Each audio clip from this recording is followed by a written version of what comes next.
The critical patriot देखने वाले सब दोस्तों को खुश आमदीद। आज मेरे साथ अमेरिका के शहर कैम्ब्रिज से शरीके गुफ्तगू हैं डॉक्टर याकूब बंगश। वो हार्वर्ड यूनिवर्सिटी में फुल ब्राइट फेलो हैं और वैसे वो लाहौर में एक यूनिवर्सिटी में पढ़ाते हैं। आपने बंगश साहब ऑक्सफोर्ड से पीएचडी की और वहाँ पे आपका जो थीसिस था उसका टाइटल है अ प्रिंसली अफेयर, जो ऑक्सफोर्ड यूनिवर्सिटी प्रेस ने पब्लिश किया 2015 में। तो उसके हवाले से कुछ मैं जानना चाह रहा हूँ। दो तीन जो सेशंस थी वो बड़ी कंट्रोवर्शियल रहीं। एक कश्मीर की थी, फिर जूनागढ़ की और कल्लात की। तो हम अगर कल्लात से शुरू करें, एयर मार्शल असगर खान ने डॉन में लिखा काफी साल पहले कि Kalat succession was obtained at gun point. तो उसकी कुछ तफसील दीजिएगा, फिर हम जूनागढ़ और कश्मीर की तरफ आते हैं। जी, बहुत शुक्रिया शकील चौधरी साहब। ये तो आपने बड़ा एक अहम सवाल उठाया है, बिकॉज ये जो बलोच नेशनलिस्ट है, इनका भी जो मेन जो कहानी जहाँ से शुरू होती है वो कलात की एक्सेशन से शुरू होती है। बिकॉज बहुत ज़्यादा बलोच नेशनलिस्ट जो है वो एक्सेप्ट नहीं करते कि कलात की एक्सेशन लीगली यहाँ सही तौर पे हुई। तो यहाँ मैं चंद बातें बयान करना चाहूँगा। वैसे तो कहानी बहुत लंबी है, मेरी किताब के अंदर जैसे आपने देखा है कि पूरा एक चैप्टर इसमें डेडिकेटेड है।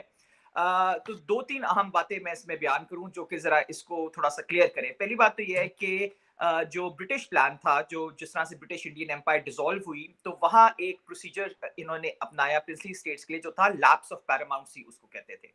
लैप्स ऑफ पैरामाउंसी का मतलब ये था कि 15 अगस्त 1947 को जो डेट थी जहां ब्रिटिश क्राउन ने अपनी सब कुछ खत्म किया इंडिया के साथ, उसी दिन पे सारे जो ट्रीटीज और सारे एग्रीमेंट्स थे प्रिंसली स्टेट्स के साथ वो खत्म हो गए।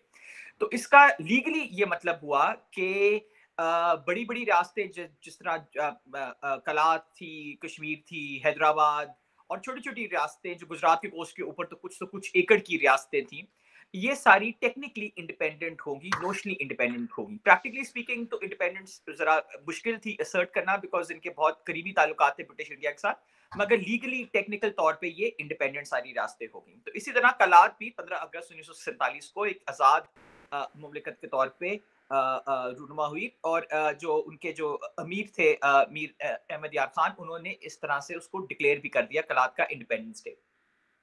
अब कलात की कहानी बड़ी इंटरेस्टिंग है, बिकॉज ये 8 महीने लगते हैं कलात को अगस्त 47 से मार्च 48 तक पाकिस्तान को एक्सीड करने में, बल्कि कुछ दिन पहले ही कलात की एनिवर्सरी थी of exceeding to Pakistan.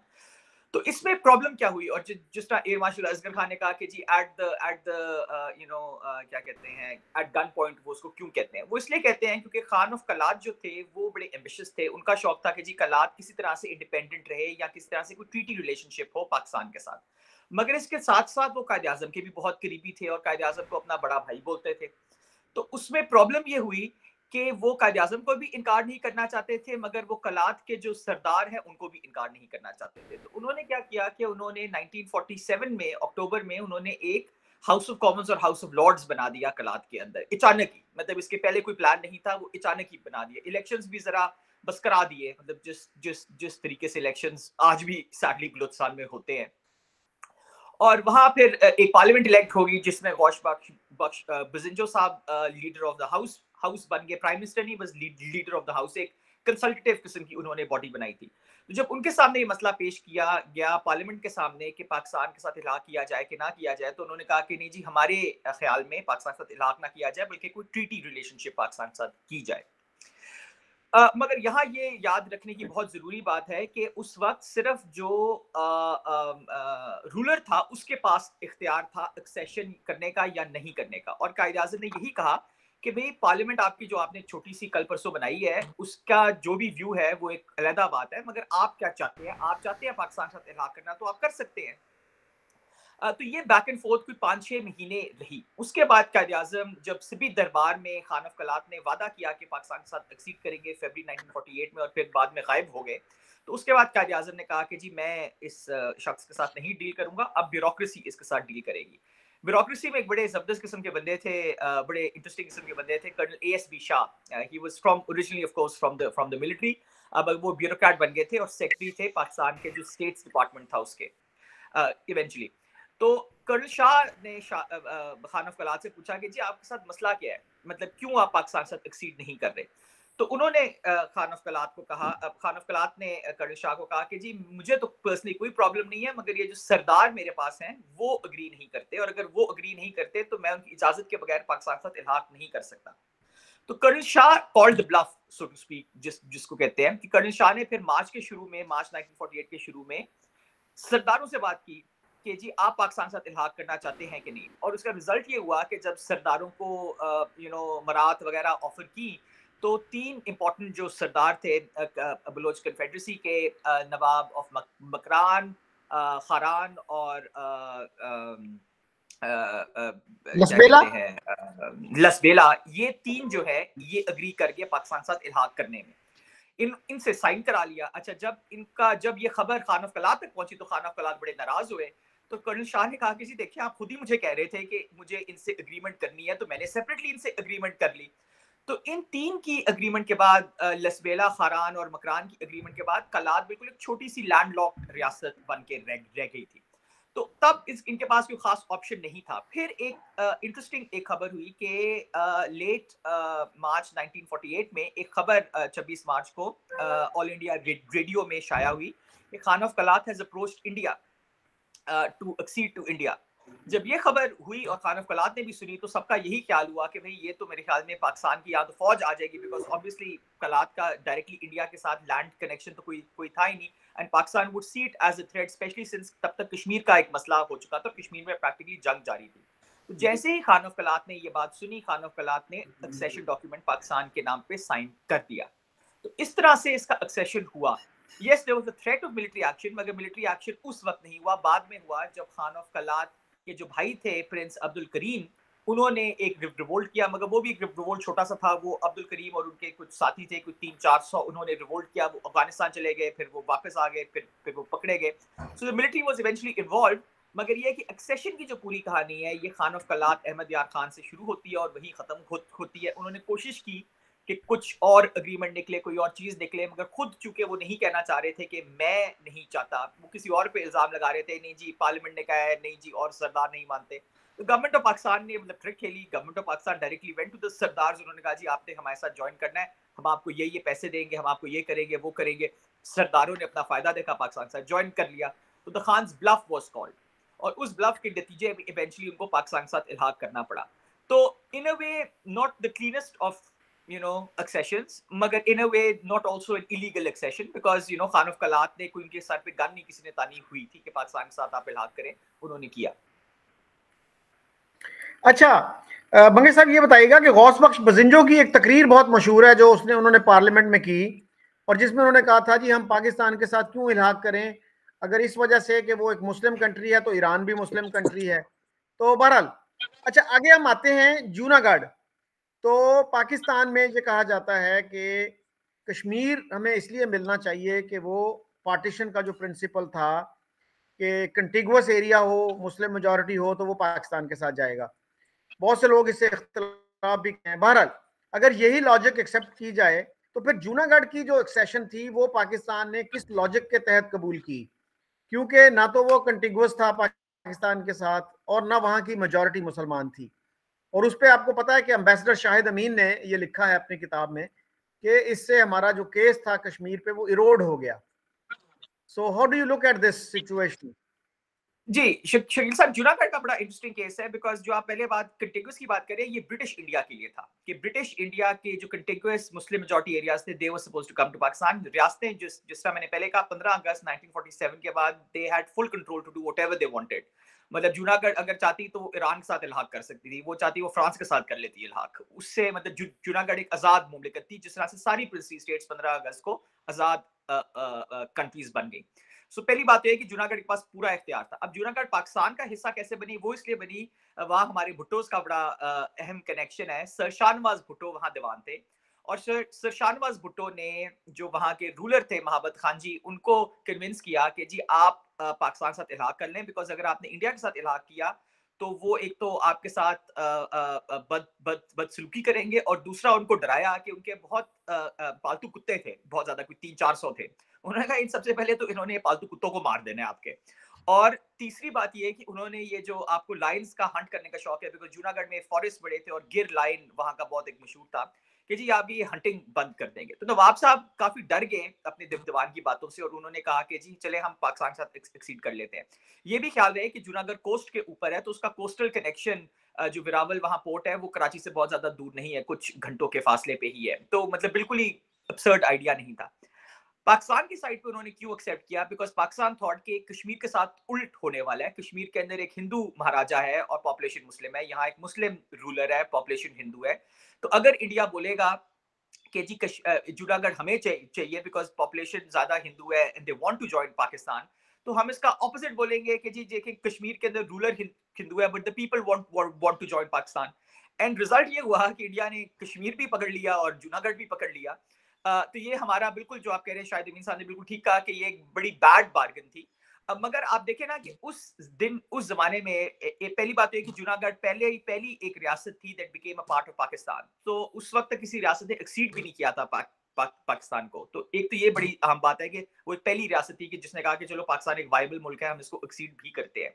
And secondly, हो सकता है this Gamble would have worked. ये तो हम हाइंडसाइट में बोल रहे हैं ना कि कश्मीर और जूनागढ़ वाला कनेक्शन नहीं बना, मगर उस वक्त उम्मीद तो थी कि बन जाएगा और हम ये 75 साल बाद बोल सकते हैं हाँ जी वो कनेक्शन नहीं बना, अच्छी बात नहीं थी। मगर उस वक्त शायद वो काम कर जाता। शायद अगर हालात इस तरह पैदा होते और हम कहते हैं जी चलें ठीक है हम जूनागढ़ को छोड़ते हैं, आप हमें कश्मीर लेने दें, शायद वो काम कर जाता है। वो तो अब हमें पता है कि वो नहीं काम किया। तो I think Junagadh was not a bad idea. Legally इसमें कोई प्रॉब्लम नहीं थी कि कश्मीर के जूनागढ़ एक्सीड करे पाकिस्तान को। मगर जब पाकिस्तान को जैसे ही पता चल गया कि जूनागढ़ की कहानी कश्मीर के साथ मदद नहीं करेगी, मतलब लिटरली जब कश्मीर ने इंडिया पे एक्सीड कर दिया इवेंचुअली एलिजिडली और कश्मीर में इंडियन फोर्सेस आ गई, तो उसके बाद पाकिस्तान का इंटरेस्ट जूनागढ़ में खत्म हो गया। और जब जूनागढ़ में हालात खराब हुए और दीवान सर शाहनवाज भुट्टो ने पाकिस्तानी गवर्नमेंट से रुजू किया कि जी फौज यहाँ भेजी जाए, कुछ भेजी जाए, तो हमने कोई 100-200 पुलिस ऑफिसर्स वहां भेज दिए, फौज का तो एक बंदा नहीं भेजा। सो हमने जूनागढ़ को ना डिफेंड किया ना कुछ किया। इवेंचुअली सर शाहनवाज भुट्टो क्या कर सकते थे, उन्होंने जूनागढ़ की एडमिनिस्ट्रेशन इंडियन गवर्नमेंट को पकड़ाई और खुद कराची आ गए। नवाब साहब पहले ही कराची भाग चुके थे। So it was by the end of it a bad gamble, but it did not begin like bad, and there is no reason why a Hindu majority area could not have joined Pakistan, because हम ये भी भूल जाते हैं कि जिन्ना साहब जोधपुर से भी नेगोशिएट कर रहे थे। इंदौर के महाराजा ने भी जिन्ना साहब से पूछा था कि टर्म्स एंड कंडीशंस क्या है। सो जरूरी नहीं था कि सिर्फ मुस्लिम मेजॉरिटी या मुस्लिम रूल टेरिटरीज पाकिस्तान का हिस्सा बनती, हिंदू रूल्ड और हिंदू मेजॉरिटी एरियाज भी पाकिस्तान का हिस्सा बन सकते थे। और जोधपुर के साथ तो डिस्कशन काफी हद तक आगे बढ़ चुकी थी। तो इसमें कोई बुरी बात नहीं थी। Eventually it didn't work out, but at the moment I think it was not a bad idea. लेकिन बंगश साहब, ये क्या टू नेशन थ्योरी की नेगेशन नहीं थी कि जब आप ये कह रहे हैं कि Hindus and Muslims are so different they can not live together, और फिर आप एक हिंदू स्टेट के साथ नेगोशिएट कर रहे हैं कि तुम पाकिस्तान में आ जाओ, और पूरा पंजाब डिमांड कर रहे हैं, पूरा पंजाब हमें दे दो। अब पंजाब में तो बहुत बड़ी वो थी तादाद हिंदुओं की, सिखों की, शायद 45-46%। इसी तरह बंगाल में बहुत बड़ी तादाद थी नॉन मुस्लिम्स की, उसको भी आप चाह रहे थे कि वो भी हमारा हिस्सा बन जाए। तो you can not have it both ways. देखिए कोशिश तो थी to have it both ways. वो कहते हैं ना to have your cake and eat it. कोशिश ये भी थी। सेकंड ये था कि जो उस वक्त मुस्लिम लीग का परसेप्शन था वो ये था कि Muslims under a Hindu majority are a bad idea, but Hindus under a Muslim majority are a fine idea. There is no problem with that, because idea था कि as long as Muslims are ruling things will be fine. And the other thing is, जो मेरी जो interpretation है वो जो जिन्ना साहब की अगस्त 11 स्पीच है, आई थिंक कि देखिए जिन्ना साहब का जो सबसे इंपॉर्टेंट जो मेरे ख्याल में उनका एक प्रिंसिपल था वो था प्रैग्मेटिज्म।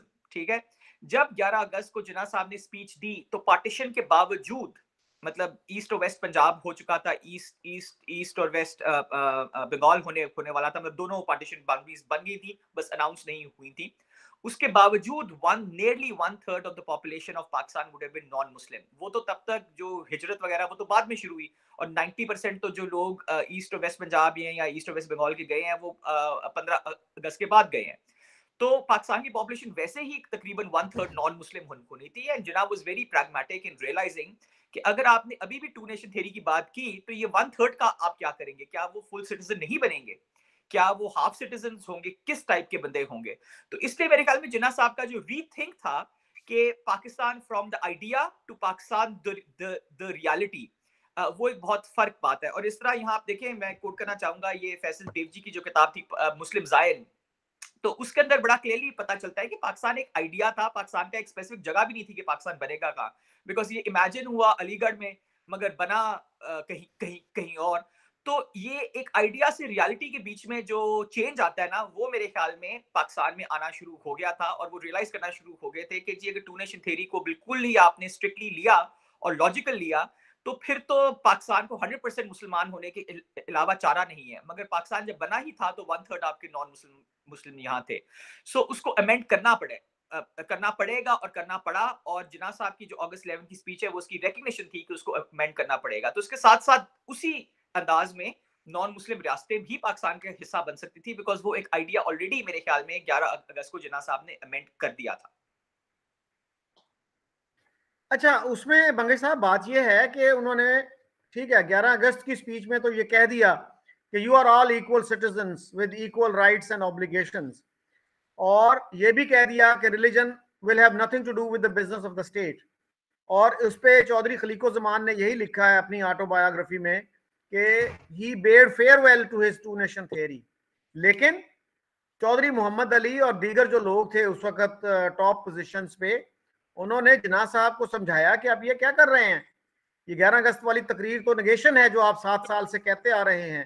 तो उसके बाद फिर उन्होंने ऐसी कोई बात नहीं की, और अक्टूबर में उन्होंने एक फॉरेन जर्नलिस्ट को, गालबन रॉयटर्स के थे वो, उनको अक्टूबर में इंटरव्यू दिया।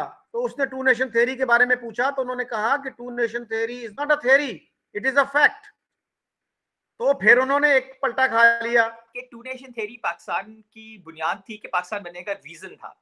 जब पाकिस्तान बन गया तो फिर एक वन नेशन थ्योरी हो गई, ठीक है। और ये बड़ी अच्छी तौर पे जब वजीर आजम थे हमारे हुसैन शहीद सोहरावर्दी 1950s में, उन्होंने बड़ी अच्छी तरह से बयान किया था कि पाकिस्तान के बनने तक टू नेशन थ्योरी थी, पाकिस्तान के बनने के बाद वन नेशन थ्योरी हो गई कि जो पाकिस्तानी है वो एक वन नेशन में है। तो उसके बाद ये डिफरेंशिएशन खत्म होगी। और मेरे ख्याल में जिन्ना साहब के भी दिमाग में यही था कि 15 अगस्त 1947 आजादी के दिन तक ये टू नेशन थ्योरी थी कि हिंदू और मुसलमान, जब वो अलहदा हो गए तो फिर तो पाकिस्तान बन गया और पाकिस्तान एक नेशन है। तो वो डिफरेंशिएशन कर रहे थे between the pre August 15 1947 and post August 1947।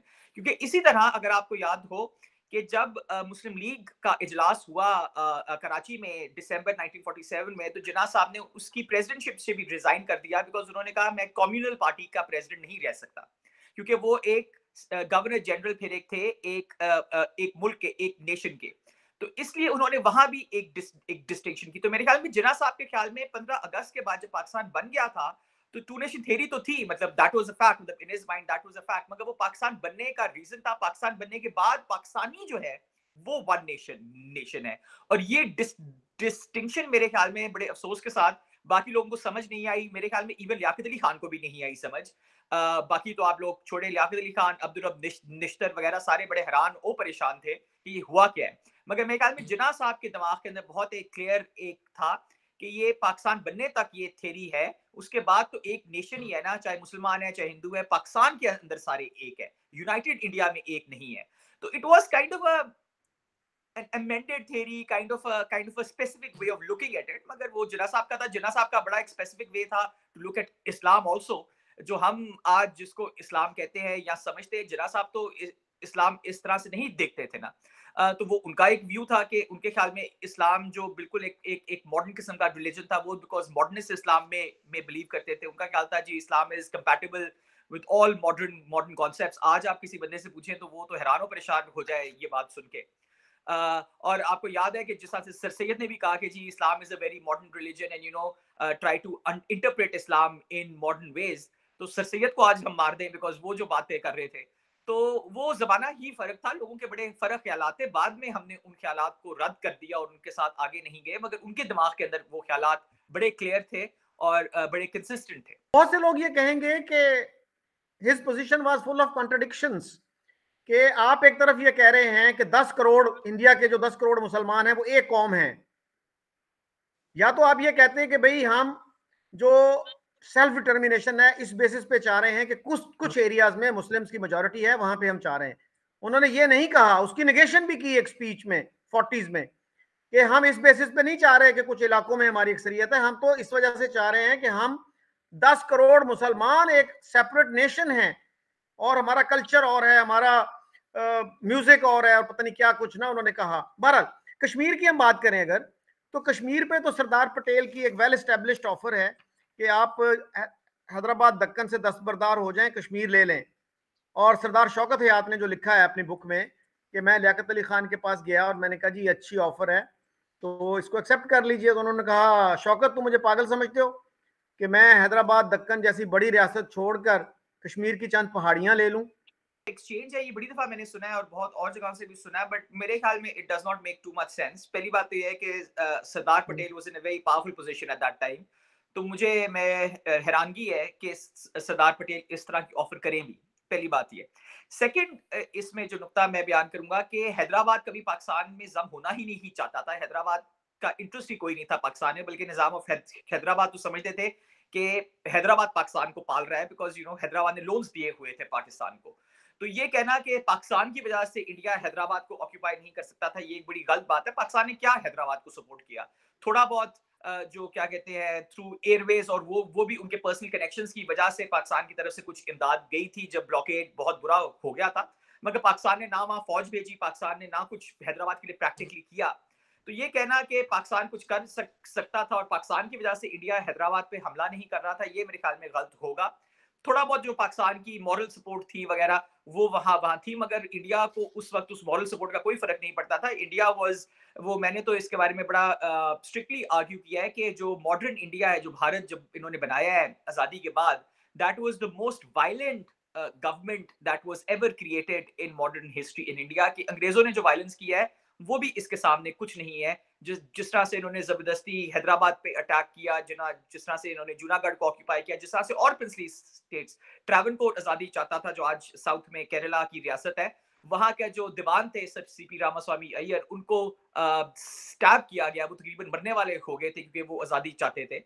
तो बहुत वायलेंस वहां इस्तेमाल की गई। जब 1948 में हैदराबाद में फाइनल अटैक करके ऑक्यूपेशन हुई, there was a massacre of Muslims in Hyderabad. तकरीबन 20-25 हजार मुसलमानों को उन्होंने मैसेकर किया। My father was actually there, और वो जेल उन्होंने भुगती because he was defending Hyderabad.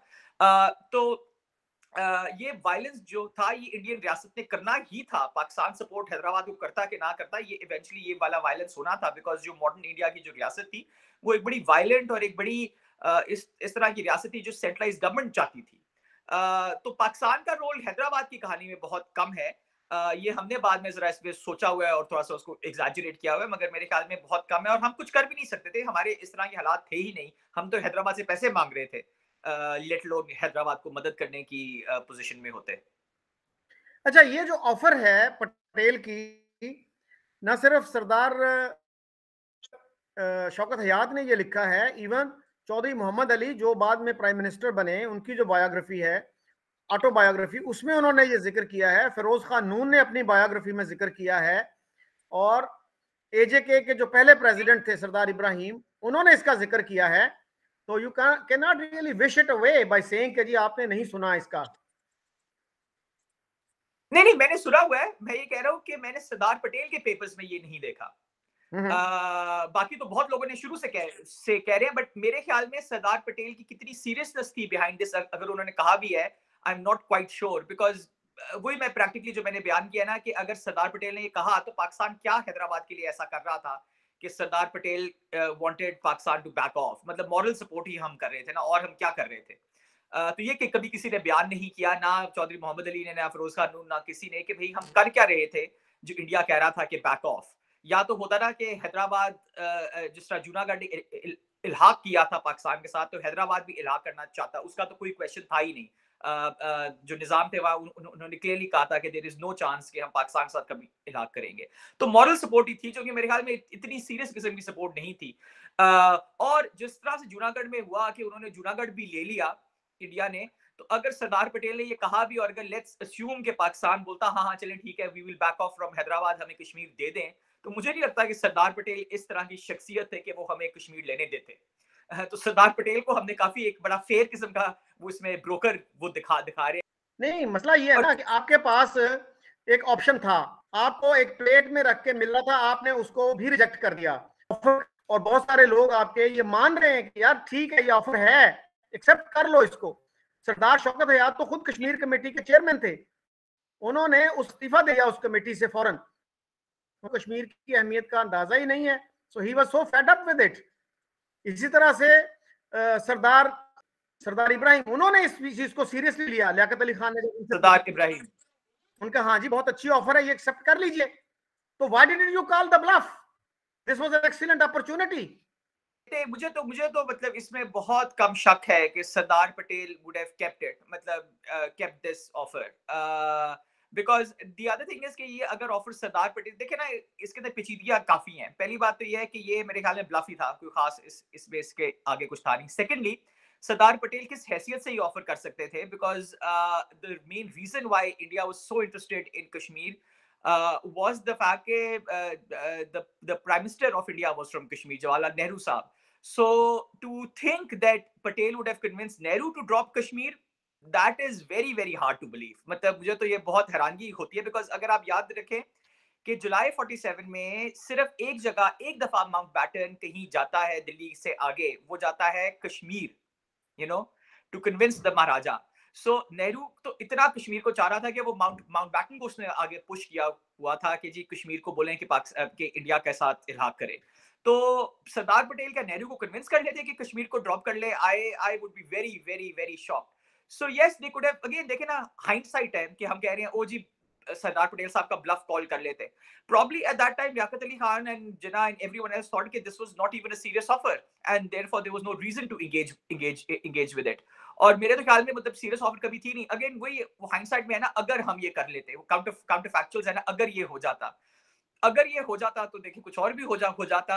Why would they give us Kashmir to begin with, you know, ये जो सारा पानी आ रहा है वहां से, ये जो सारे कनेक्शंस वगैरह सब कुछ है, क्यों वो हमें कश्मीर दे प्लेटर के ऊपर? ये भी तो सोचना चाहिए ना। अगर काउंटर फैक्चुअल ये है कि ये ऑफर रियल थी, तो ये भी सोचना चाहिए कि क्यों थी रियल। मतलब India had the military might, और ये जब ऑफर की बात कर रहे हैं, उस वक्त Indian forces are in occupation of Srinagar. ये नहीं है कि we have an upper hand in Kashmir, that is after October 1947।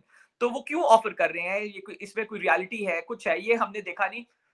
Of the कफ भी हो सकता है बात हो, शायद थोड़ी सी रियलिटी भी हो, बट आई पर्सनली थिंक कि you know, considering the role of Sardar Patel, I would be very very surprised कि ये बिल्कुल वही है ना कि जिस तरह से जिन्ना साहब ने काफी लोग कहते हैं जो अगस्त 11 का फ्लिप किया है, कि सरदार पटेल भी सब कुछ छोड़ के ऐसा बड़ा फ्लिप बोले और पाकिस्तान को बोले नहीं चले जी आप कश्मीर ले लें, हैदराबाद हमें लेने दें।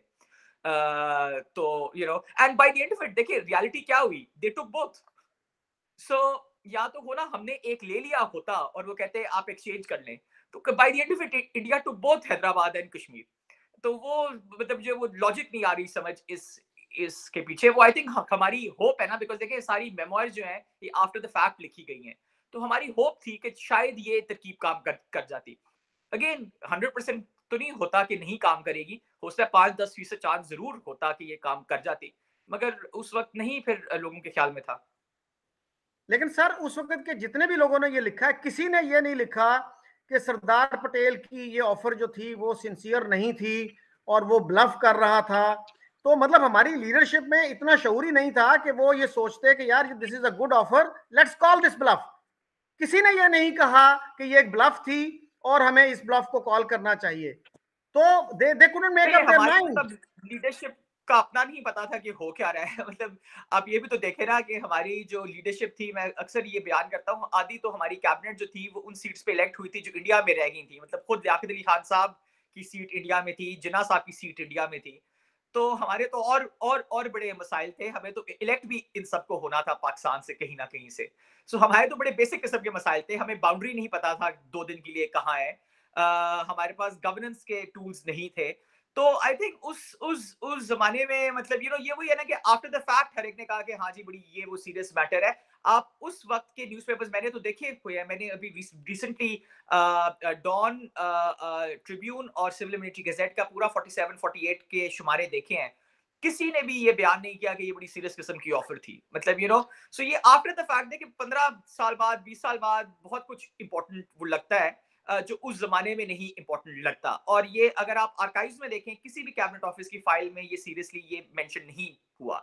तो अगर इन सब लोगों ने जिन्होंने अपनी मेमोइर्स के अंदर लिखा है, जब ये कैबिनेट में थे, फिरोज खान नून तो थे, मतलब पंजाब में थे वगैरह, तो तब इन्होंने क्यों नहीं बोला? 20-25 साल बाद ये क्यों बयान कर रहे हैं? तो ये भी एक सवाल है ना कि जी जी, मेमोइर्स में अगर लिख दिया तो उसमें are they making up a story, ये भी क्वेश्चन है। And if they are making up, why are they making up? क्या वेस्टेड इंटरेस्ट है सरदार शौकत हयात का, सरदार उनका इब्राहिम का, या बाकी लोगों का, चौधरी मोहम्मद अली का? अगर एक जगह पे वो ऑफर मौजूद है, वो मान रहे हैं कि मौजूद है, और किसी ने उस वक्त ये नहीं कहा कि यार ये ऑफर ये ब्लफ है और ये सिंसियर नहीं है, तो ये बड़ी इंटरेस्टिंग बात है। तो सर आप ये बताइए कि वहां पे एक रिजवी साहब भी थे, रिजवी, कासिम रिजवी, यस, कासिम रिजवी साहब को मौलाना मौदूदी ने खत लिखा कि आप जो भड़के मार रहे हैं ना, ये ना मारें, और ये निज़ाम जो है, इसका सिस्टम जो है वो रेत की दीवार है, ये ढह जाएगा, तो आप इंडिया के साथ कोई आबरूमंदाना, कोई ऑनरेबल एग्रीमेंट कर लीजिए। तो उन्होंने वो गुस्से में आके वो खत जो था फाड़ दिया, और उन्होंने कहा मौलाना मौदूदी हमें बुज़दिली की तलकीन कर रहे हैं। तो मौदूदी साहब का यही था कि ये गरीब लोग मारे जाएंगे, आप लोग बच जाओगे, निज़ाम भी बच जाएगा। तो सर आपको इतनी अच्छी वार्निंग एक बंदा दे रहा है, आप फिर भी हवा के घोड़े पे सवार हैं और आप बड़ी बड़ी बातें कर रहे हैं, तो फिर अगर गरीब लोग मारे गए तो किसका फॉल्ट है वो? हाइंडसाइट अगेन, गरीब लोग मारे गए वो तो हमें अब मतलब जब हुआ तो पता चला ना। मेरे ख्याल में तब हैदराबाद के अंदर देखिए इंडिया भी नया नया बना था। सर जब होने लगा था, सर सुनिए, प्लीज सुनिए, सर जब होने लगा था उससे पहले आपको समझाया गया कि भाई ये ना करो, हवा के घोड़े पे मत सवार हो, इसका नतीजा तबाही होगा। उससे पहले सर समझाया गया, आपने उस एडवाइस को, उस मशवरे को रिजेक्ट कर दिया कंटेम्प्चुअसली। हाइंडसाइट नहीं है सर। नहीं नहीं, देखिए एक एक सिंपल सी बात है ना, अगर कोई आपके घर पे अटैक कर रहा है और आप हार जाएंगे बिकॉज आपको पता है कि उनकी फोर्स ज्यादा है, तो या आप सरेंडर करें या लड़ते लड़ते मर जाएं, और दोनों ऑप्शंस ऑनरेबल ही हैं। टू से कि सरेंडर ही जरूरी है, I think would be a bad thing, because I think most people would not surrender. वो कोशिश करेंगे कि लड़ते लड़ते मरे, कोशिश तो करें ना अपने आप को डिफेंड करने की। एकदम हथियार डाल देना और कहना कि जी आए हमारा घर आप टेक ओवर कर लें, तो ये भी मेरे ख्याल में मतलब आज अगर मेरे घर पे कोई अटैक करे तो मैं कुछ तो लड़ने की कोशिश करूंगा ना। ये नहीं बोलूंगा कि नहीं नहीं आप आके टेक ओवर कर ले, मैं अपना घर घर आपके अंदर दरवाजे खुले हैं, आपका जो जो दिल करे आप आके करें। तो आई थिंक ये भी एक्सपेक्ट करना कि सबसे बड़ी रियासत इंडिया की, जो कि स्पेन के मुकाबले की थी, मतलब ये भी नहीं कोई एक छोटी सी 20-25 एकड़ की रियासत है, प्रॉपर रियासत थी, उसका अपनी एडमिनिस्ट्रेशन थी, उसका अपना करेंसी थी, सब कुछ था। तो उसको कहना कि जी आप इंडिया के सामने हथियार डाल दें और बोले कि जी हाँ आप आके टेक ओवर कर लें, तो दैट्स अ वेरी मतलब not a very practical idea. और अगर आप उस रियासत में हैं तो आप ये समझेंगे, मतलब आप कोशिश तो करेंगे ना अपने आप को डिफेंड करने की। उन्होंने कोशिश की और 4 दिन के लिए जंग हुई। ये हम भूल रहे हैं कि जंग कोई आधे घंटे पौने घंटे की नहीं थी, पूरे 4 दिन एक जंग हुई है। तो हैदराबाद ने कोशिश की और वो मेरे ख्याल में कोई बुरी कोशिश नहीं थी, करनी चाहिए थी, बिकॉज इस तरह तो आप देखिए अभी जो यूक्रेन रशिया का हो रहा है, यूक्रेन को जब तक वेस्ट से मदद नहीं मिली सर थी तो यूक्रेन को यूक्रेन हम रहने दें सर। रशिया का भी सर मैच कोई नहीं था। यूक्रेन को सर अब वो रशिया हमला करके कर दे और वो सर वो बोलेगी जी वो सरेंडर कर दे, तो सरेंडर क्यों करे? कोशिश हर मुल्क करता है। सर यूक्रेन का बड़ा डिफरेंट इशू है सर, मैं इसी पे फोकस करें। सर गुजारिश ये है कि इंडिया में उस वक्त जो पूरा ये सब कॉन्टिनेंट था, 565 रियासतें थी। आपके ख्याल में हर रियासत को इंडिपेंडेंट हो जाना चाहिए था? देखिए हर रियासत, जैसे आपने शुरू में बयान किया कि हर रियासत तो पॉसिबल ही नहीं थी, ठीक है। इसलिए उनकी नोशनल इंडिपेंडेंस का लफ्ज भी मैंने पहले इस्तेमाल किया कि वो तो पॉसिबल ही नहीं थी। मगर जो बड़ी रियासतें थी वो इंडिपेंडेंट रह सकती थी। क्यों नहीं रह सकती थी? हैदराबाद इंडिपेंडेंट रह जाती, ट्रैवनकोर का प्लान था इंडिपेंडेंट रहने का, वो रह सकते थे। क्यों नहीं रह सकते थे? बहुत बड़ी वायबल रियासतें थी, उनके पास पैसे थे, उनके पास सारी पब्लिक एडमिनिस्ट्रेशन सब कुछ था। बल्कि जो जो जो ट्रैवनकोर थी वो तो ब्रिटिश इंडिया से कहीं ज्यादा डेवलप थी, तो क्यों नहीं रह सकती थी? ये तो इंडिया ने टेक ओवर कर लिया जबरदस्ती, by war, by force, by treachery, by different means, तो वो बन गया। देखिए इंडिया का जो नोशन है, just the idea of India is a British creation. ये इंडिया को यूनाइट जो अंग्रेजों ने किया था ना, उन्होंने बल्कि क्लेम किया कि जी पहली दफा हमने इस बड़े खित्ते को यूनाइट किया है। तो उससे पहले तो कभी एक रियासत थी ही नहीं। तो ये उन्होंने बनाया और फिर जो मॉडर्न इंडिया है ये उस कॉन्सेप्ट को आगे लेके गए। तो this is ironically a very colonial concept जिन्होंने इन्होंने किया। ये कॉलोनियल के बड़े खिलाफ थे, मगर उन्होंने बिल्कुल मॉडर्न इंडिया को कॉलोनियल तर्ज में ढाया और उसको आगे लेके गए। बिकॉज उससे पहले तो रियासतें थी और हजारों साल से रियासतें थी। इतना जो इंडिया का जो यूनिटी का जो था ये तो अशोका के बाद कभी हुआ ही नहीं। मतलब तो 2 सवा 2 हजार साल पहले की कहानी है कि कुछ इंडिया में इस टाइप की भी कोई यूनिटी आई। तो ये प्रैक्टिकली पॉसिबल था। देखिए हम ये भी भूल रहे हैं कि 15 अगस्त 1947 को मॉडर्न इंडिया की बुनियाद आई है, उसकी कोई प्री हिस्ट्री नहीं है। तो जिस तरह से उन्होंने रिएक्ट किया, जरूरी नहीं था कि वो वैसे रिएक्ट करते। वो तो रिएक्ट किया और हमें पता है कि ऐसे रिएक्ट किया। हो सकता है सरदार पटेल जो 1950 में फौत हुए हैं वो 3 साल पहले फौत हो जाते और कोई ऐसा बंदा आता, वो कहता कि नहीं चले हम इनके साथ कोई अग्रीमेंट कर लेते हैं, ऑक्यूपाई नहीं करते। तो ये भी तो एक पॉसिबिलिटी थी ना। वो तो चूंकि सरदार पटेल टाइप का बंदा था जिन्होंने कहा नहीं सब रियासतों को खत्म करना है, अगर ये नहीं मानते इन पे हमला करना है, ये करना है, वो हुआ। सरदार पटेल की जगह कोई और बंदा होता, जरूरी नहीं था कि यही पैटर्न फॉलो होता। There are lots of options in the world. आप यूरोप में देखें, छोटे छोटे ममालिक भी हैं। मतलब इटली के अंदर देखें, वेटिकन को तो चलो छोड़े, सैन मरीनो छोटी सी एक रियासत है, मोनाको छोटी सी रियासत है। तो अगर वहां वो रियासतें सर्वाइव कर सकती हैं तो इंडिया कोई मरीख में तो नहीं है ना। मतलब वहां भी रियासतें सर्वाइव कर सकती हैं। और हैदराबाद ट्रैवल को तो बहुत बड़ी रियासतें थी, ग्वालियर भी था, 4-5 और भी थी। तो बड़ी बड़ी रियासतें क्यों नहीं सर्वाइव कर सकती थी। वो तो सिर्फ ये था कि यहाँ मॉडर्न इंडिया का कॉन्सेप्ट था कि हमने वायलेंस करके, हमने फोर्स करके सबको एक करना है। ना होता ये ख्याल तो सर्वाइव कर सकती और थ्राइव करती है, आई एम श्योर। अच्छा सर, ये तो नवाए वक्त ने भी माना है, जो कि बहुत एंटी इंडियन अखबार है, कि कम से कम 4 बादशाह ऐसे थे जिनके तहत इंडिया जो था एक मुत्तहिद मुल्क था, and one of them was Aurangzeb Alamgir. तो ये आर्ग्यूमेंट तो जिन्ना साहब का भी एक आफ्टर थॉट था कि जी India was never a united country. ये उनको उस वक्त कभी ख्याल नहीं आया जब उन्होंने कांग्रेस ज्वाइन की। 15-20 साल तक वो इस आइडिया उन तक नहीं आया। 40s में आके उनको ये एक नया आर्ग्यूमेंट सुझाई दिया। और सर कश्मीर भी क्या इंडिपेंडेंट रह सकता था? उसमें किसका फॉल्ट है? किसने इन्वेजन किया कश्मीर का और कश्मीर की आजादी को खत्म कर दिया, उसके खात्मे का बायस बना? जी, but just on the last point, ये इंडिया यूनाइट करने का ये तो मतलब एक फैक्चुअल बात है। मतलब ये अंग्रेजों से पहले किसी ने नहीं किया था। मतलब इवन औरंगजेब जो है वो कभी ट्रावनकोर तो मतलब जो साउथ इंडिया मद्रास वगैरह, वो तो कभी भी किसी गवर्नमेंट में नहीं रहा। मुगल गवर्नमेंट तो कभी वहां तक पहुंची ही नहीं थी। और तो ये तो मतलब this is a clear fact. मतलब स्लाइटली डिफरेंट होगा, नॉट इवन लेकिन एन एरिया आर्गुमेंट। उसका एरिया आज के इंडिया से ज्यादा था ना। एक आध शहर निकाल दें, कोई स्टेट निकाल दें, लेकिन नहीं, बहुत बड़ा एरिया। देखिए साउथ ऑफ इंडिया बहुत बड़ा एरिया है। जो एक आज इंडिया की जो में रियासतें तो हैं, तमिलनाडु, अफगानिस्तान भी कर्नाटका हिस्सा था ना और सर। केरला, ये 3 रियासतें कभी मुगल एम्पायर के करीब से भी नहीं गुजरी। तो ये 3 बड़ी रियासतें हैं, तमिलनाडु, केरला और कर्नाटका। तो ये कोई छोटा तो एरिया सर तो नहीं है, मतलब बहुत बड़ी रियासतें हैं। मगे साहब, हम कोई फिर सर सियालकोट की सर बात एक नहीं मिनट कर रहे मुझे कि छोटा दीजिएगा, सी जगह है। एक मिनट मुझे दीजिएगा। फिर अफगानिस्तान जो कहता है कि हमारे जो एरियाज जो हैं अंग्रेजों ने या उससे पहले रंजीत सिंह ने हथियाए हमसे, वो हमें वापस कर दो, तो वो पाकिस्तान को चाहिए वापस कर दे उनको। पाकिस्तान से अगर अब ऐसा जंग करके ले सकता है तो ले ले। मतलब ये तो नहीं है। नहीं, सी, उसूल बट की दैट्स द बात पॉइंट करिए ना। ना देखिए वो सर, ऑक्यूपेशन एरा, अब उसूल। इंडिया ने इवेंचुअली हैदराबाद को ऑक्यूपाई कर लिया। अब it's a mood point two से हैदराबाद को ऑक्यूपाई कर लिया, अब वापस कर दे। मतलब अब तो बस कर लिया तो ऑक्यूपाई, मतलब countries are created through sir through आप ऑक्यूपेशन। सर आप एक उसूल की बात कर रहे हैं ना, कि उनको ये नहीं करना चाहिए था। तो पाकिस्तान ने जो कश्मीर पे ट्राइबल इन्वेजन किया वो गलत था, और जो एरियाज गलत तौर पर अंग्रेजों ने या रंजीत सिंह ने छीने अफगानिस्तान से, वो हमें वापस करने चाहिए ना। असूल तो असूल होता है ना। नहीं देखिए, ये असूल नहीं कि आप एक जगह पे देखिए, अगर एक वॉर है और वॉर के बाद आपने जगह पे ऑक्यूपाई किया, फिर तो मतलब ब्रिटिश इंडिया में ही ना आए, फिर तो मुगल भी इंडिया में ना आए, बिकॉज उन्होंने कॉन्क्वेस्ट ही किया है ना। तो असूल ये नहीं है। असूल की जो मैं बात कर रहा हूँ वो ये है कि इंडिपेंडेंट मुल्क पे आपने कब्जा किया तो उसको कब्जा रिकग्नाइज करना चाहिए। अब हैदराबाद पे कब्जा किया है ना, तो कब्जा किया है। अब ये कहना कि हैदराबाद का वजूद ही नहीं था, आज की जो इंडिया के नैरेटिव है वो ये है कि हैदराबाद का वजूद था ही नहीं। ये तो उसने वो लफ्ज इस्तेमाल करते हैं पुलिस एक्शन, वो तो आर्मी एक्शन, वॉर भी नहीं बोलते। जबकि जंग थी तो आप बोले थी जंग हुई, हमने 4 दिन जंग लड़ी, हम जीत गए और वो इंडिया में शामिल हो गया। मैं ये कह रहा हूँ कि जरूरी नहीं था कि जंग होती।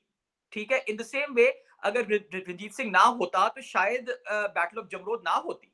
यू नो सो ये काउंटर फैक्चुअल्स है। अब वो हो गई, उसके बाद में जो नतीजा है we live with that, that is fine. In the same way कि कश्मीर की जो जो ट्राइबल्स की जो आपने बात की, वो गए।